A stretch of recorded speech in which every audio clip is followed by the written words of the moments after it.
Good morning, bakers. I'm Joseph. We're back with another great bake. Today we're doing a pound cake. I've got all my ingredients laid out here. You can't see them yet.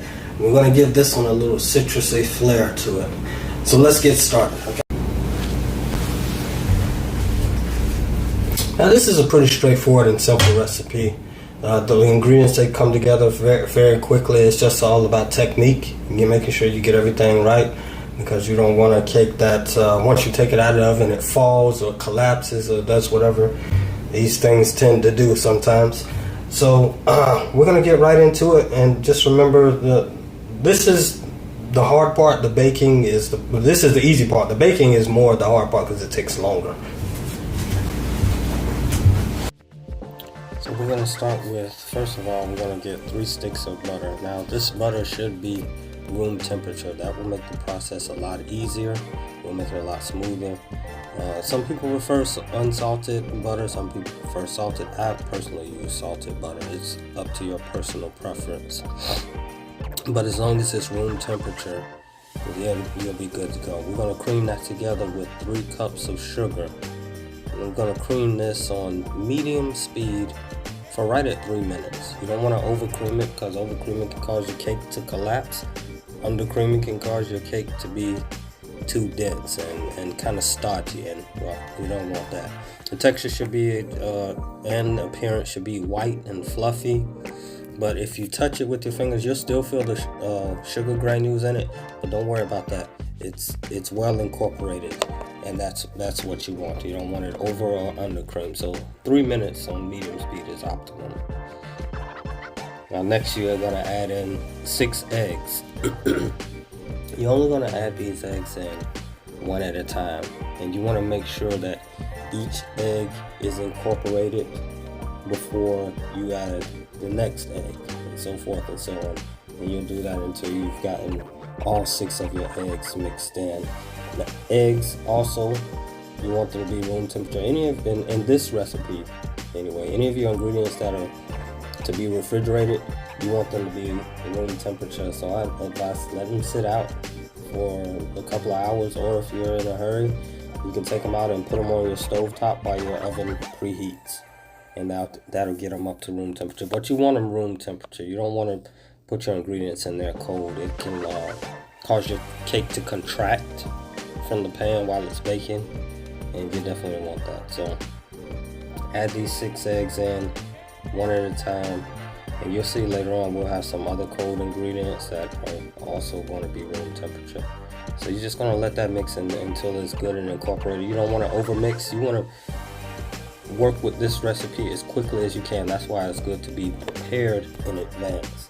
Have all your ingredients out, have them all measured up, and then get in there and go with it.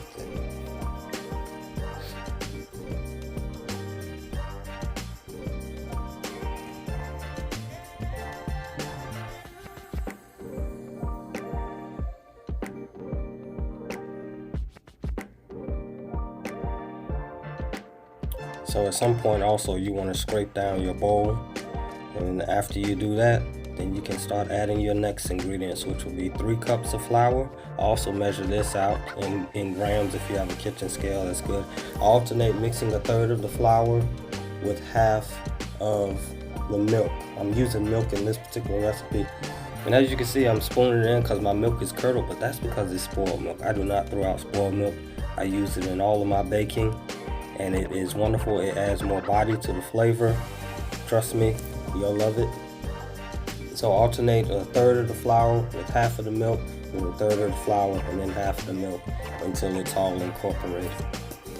And you can substitute that cup of milk for buttermilk, yogurt, applesauce, sour cream, or creme fraiche, Sprite, or even rum. It is very versatile. It just depends on what you want to get out of your recipe. Now we're adding in the real flavor, where the flavor really comes in. There's 2 tablespoons of orange juice, a splash of orange extract, and a splash of banana extract. And my favorite ingredient of all, half a teaspoon of Jamaican vanilla concentrate. Now this Jamaican vanilla concentrate is not exactly the same as vanilla extract.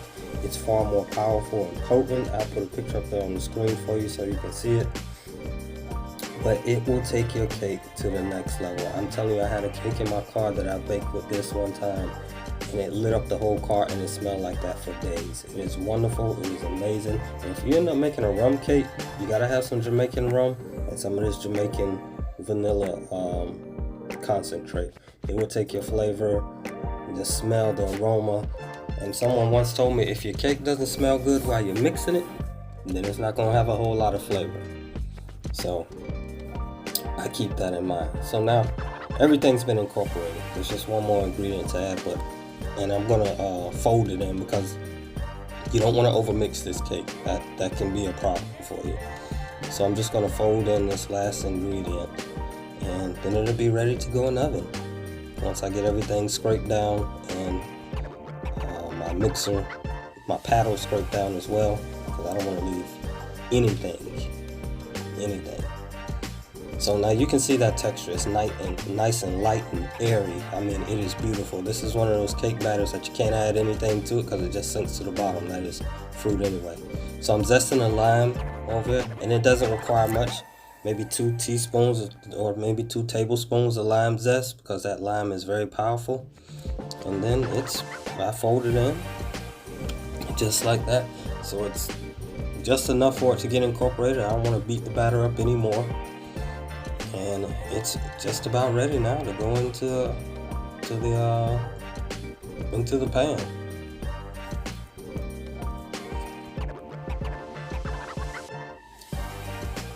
Now I'm using one of those 2-part bundt pans. And I'm using my favorite secret weapon, Baker's Joy. Now, those old school bakers, they will tell you butter and flour is the way to go, and that is definitely a good suggestion. But I like this one because it has the flour incorporated in it already. So it does the work for you. It's already incorporated, and it's a lubricant, and it works 100% of the time that I've used it. I use my silicone brush to make sure I've gotten it into every crack and crevice, even that tube. Sometimes that can be forgotten, and that turns out to be quite a mess. So you want to get that Baker's Joy in every crack and crevice you can get it in.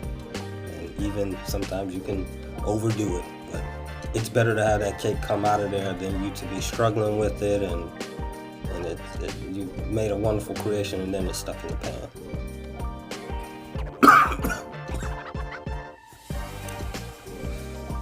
So now I'm pouring my batter in, and I don't want to pour it all into one place. I want to, kind of spread it out, and then I'll smooth everything out and make sure that it's nice and evenly spread, so that it will bake evenly.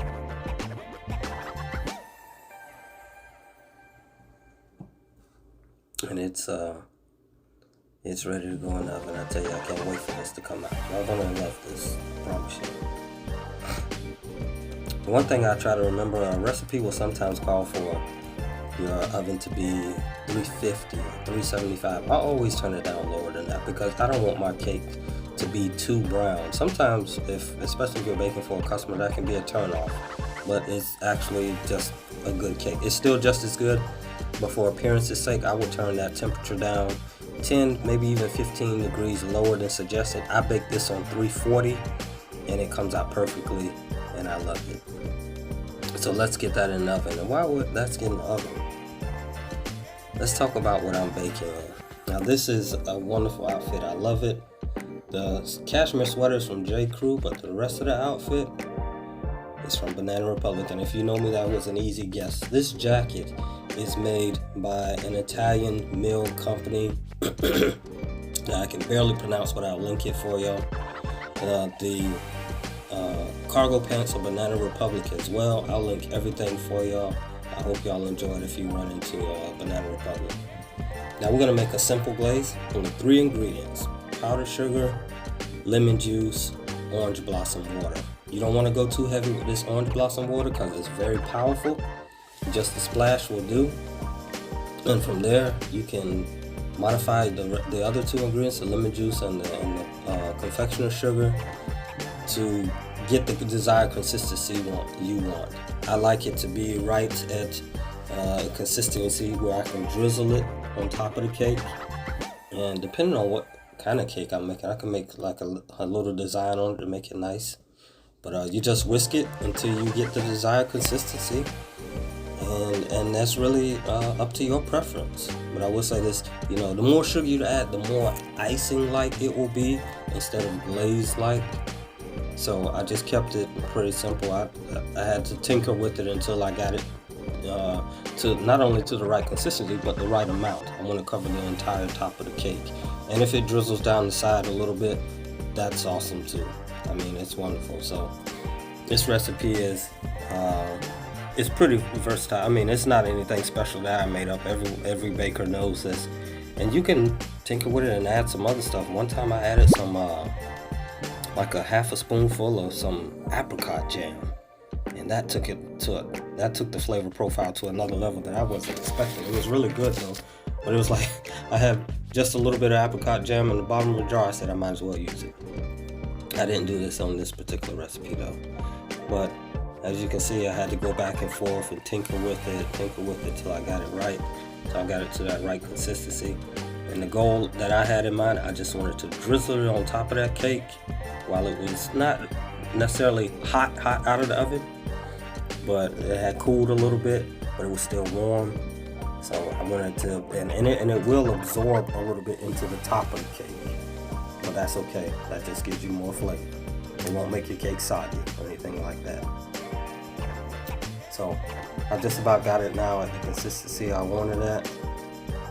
And it's almost ready to pour over the top of my cake.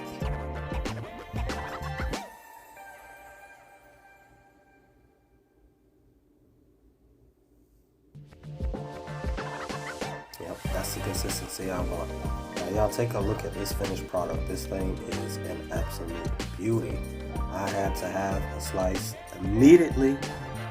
I mean, I don't necessarily like my food piping hot, but this, I couldn't wait. I had to get into it. I had to dig into it. I want y'all to take a look at how beautiful this is. Look at this slice right here.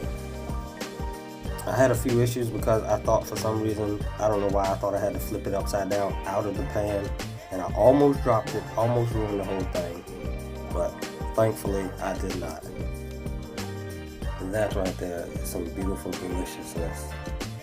I hope y'all like this recipe. I hope it's been a joy for you as it has been for me. I'll link the recipe and all the other information in the bio. Enjoy, keep baking.